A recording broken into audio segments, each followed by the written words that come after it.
नमस्कार मित्रांनो, मी तुम्हाला सांगतो की बाबा आपला संतोष देशमुख याला किती हातमारहाण केलेली आहे.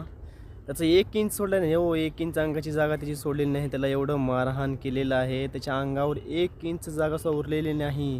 हां एवढं मारहाण, एवढं ग्रहण हत्या कोणी केली का आतापर्यंत? तुम्ही सांगा मला.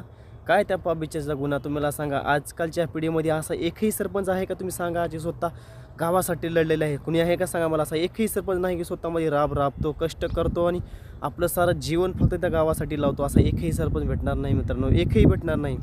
त्याचे अख्खे 15 वर्ष गेले, त्यांनी एक त्याला न बसण्यासाठी घर ना दार नव्हतं. असा सरपंच मसाजोगचा बीड जिल्ह्यामधला त्याची ग्रहण हत्या केलेली आहे आणि सरकार आणि निर्देश करत आहे. 7 जण सापडलेले आहेत आणि एक कैदी फरार आहेत. एखाद्या गरीब गेटवरच्या वॉचमॅनला मारल्यामुळं त्या गावचा सरपंच गेला की दुसऱ्या गावच्या आपल्या दलित माणसाला मारल्यामुळं तिथं जाऊन तिथं त्यांनी फक्त विचारलं का मारला म्हणून. मारल्यामुळं फक्त संतोष देशमुख एक चापट मारल्यामुळं आज त्यांना स्वतःचा जीव गमवावा लागल्यामुळं आहे. आणि ती पण कुणामुळं? ते पण दलिताच्या माणसामुळं, त्या वॉचमॅनला मारल्यामुळं ह्याने जाऊन त्याला मारले.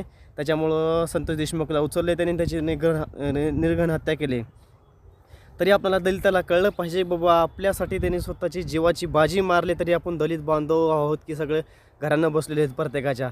आता त्याच्यावर संकट काय आले, त्याच्या फॅमिलीवर संकट काय आले, त्याच्या घराबाळा, त्याच्या लेकराला आधार द्या. सगळ्यांनी उतरा, रस्त्यावर उतरा, मोर्चे करा, आंदोलन करा. ज्यांनी काही मारले त्यांना फाशी शिक्षा झाली पाहिजेत. सजा आणि मौत, फाशी झाली पाहिजे सगळ्याला. आपण संतोष देशमुखच्या मोर्चामध्ये सामील होऊन त्यांना न्याय मिळवून देऊ, असं मला वाटतं. माझ्या जिंदगीमध्ये 27 वर्ष झालं मला आतापर्यंत असं एकही सरपंच मी बघितला नाही असं जीवाची बाजी मारणार आतापर्यंत.